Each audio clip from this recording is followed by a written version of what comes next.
بسم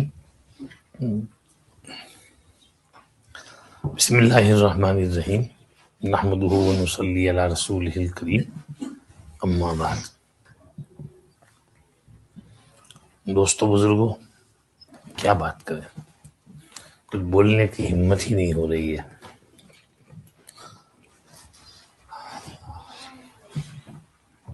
حضرت کو دیکھنے کے لیے گئے. میں نے کہا میں تو دم کرنے کے لیے آ رہا ہوں. مولانا یوسف صاحب نے اجازت دے دی. میں گیا دوپہر کو، بیٹھا تھوڑی دیر، 2-4 منٹ. طبیعت بہت نڈھال تھی. اللہ حضرت کو شفا دے. میں نے کہا کہ حضرت آج مجلس ہے، لوگ آپ کے بارے میں اپڈیٹ کا انتظار کرتے ہوں گے، مجھے کیا کہنا چاہیے. تو دھیرے دھیرے بولتے تھے. فرمایا کہ یہ کہو الحمدللہ میں 60% ٹھیک ہوں، 40% کے لیے دعا کرو اللہ مجھے ٹھیک کر دے. پھر کچھ باتیں ایسی، موت کا استحضار، میں مر جاؤں تو یہ کرنا. میں کہا آپ ایسا نہ بولے، ابھی آپ کو بہت جینا ہے، امت کو آپ کی ضرورت ہے. وہاں بیٹھ کر تو تسلی نہیں تھوڑی، لیکن دل مان نہیں رہا ہے. حضرت کو پہلے اٹیک ہوا، اس کے بعد جو ہے منی اسٹروک ہو گیا. تو ابھی ریہاب سینٹر میں ٹرانسفر کیا ہے. اللہ کریں کہ ریہاب میں حضرت کی طبیعت نارمل ہو جائے، اور جو کچھ کمزوری ہوئی ہے اللہ اس کو دور کر دے، شفا کاملہ عاجلہ مستمرہ اور دائمہ نصیب کرے. کھا بھی نہیں رہے، پی بھی نہیں رہے. مولانا یوسف صاحب کہہ رہے تھے 24 گھنٹے سے کچھ کھایا نہیں ہے. میں تھوڑا سوپ لے گیا تھا، میں نے کہا حضرت تھوڑا سوپ پی لیا. کہنے لگے نہیں ابھی کچھ پیا ہے میں نے، اس لیے ابھی نہیں پیتا.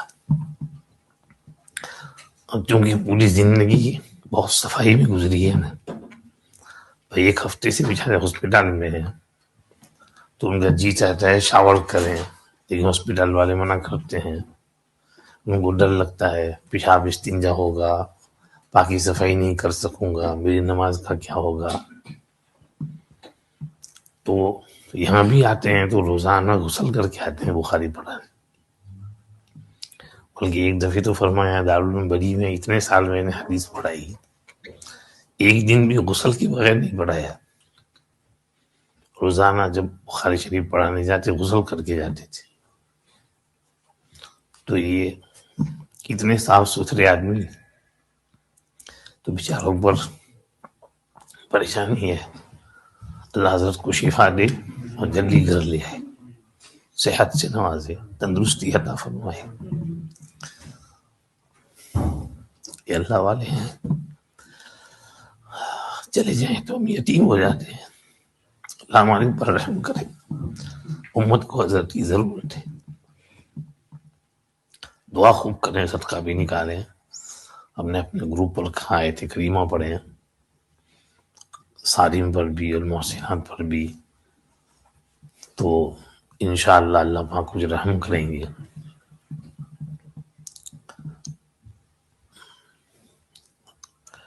یہ حضرت کو ہم دیکھتے تھے یہاں تھرسڈے نائٹ کو، پہلے تو بیان، اس کے بعد ذکر مجلس اور لمبی دعا. لیکن ابھی چند مہینوں سے اس ذکر دعا سے پہلے ہی چلے جاتے ہیں. میں کہتا بھی ہوں حضرت ذکر کرا دے، دعا کرا دے، مگر ایسا محسوس ہوتا ہے کہ حضرت کو بہت کوفت ہو رہا تھا. دعا کرانے میں بے چینی ہوتی تھی، لمبی دعا کرانے میں.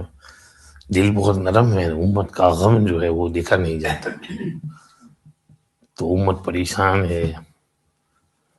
اور پھر حضرت کے پاس ساری دنیا بھر کے لوگ دکھ درد لے کر آتے ہیں، تعویذ کے لیے، اس کے لیے، دم کے لیے.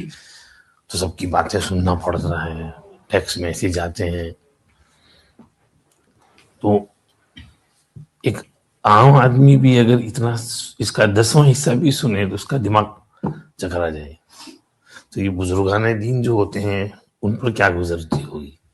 ساری دنیا کا اعلیٰ بلا کا سب سنتے ہیں تو ظاہر ہے دل دماغ پر اس کا اثر پڑتا ہے. بولتے کچھ نہیں لیکن اندر اندر تو باہر کوڑتے ہیں، رات کو اٹھ کر روتے ہیں اللہ کے سامنے، اللہ سے مانگتے ہیں کہ اللہ کچھ آسان کر دے. تو اس کا اثر پڑتا ہے، اس کا اثر پڑتا ہے. تو یہی میں دیکھ رہا تھا، اللہ والے جو ہیں وہ اللہ کا جو قرب جو حاصل ہوتا ہے اس میں بہت سے اسباب ہیں. ایک سبب ان میں خوف ہے، اللہ کا خوف. اور حضرت کو ہم دیکھتے تھے کہ جب یہاں دعا کراتے کتنا روتے تھے. ہم کو تو کبھی رونا نہیں آتا، یہاں حضرت کو رونا آتا تھا، رلاتے تھے. اور یہ میں ابھی دیکھ رہا تھا اس میں تو عمر بن عبد العزیز کی بیوی فاطمہ بنت عبد الملک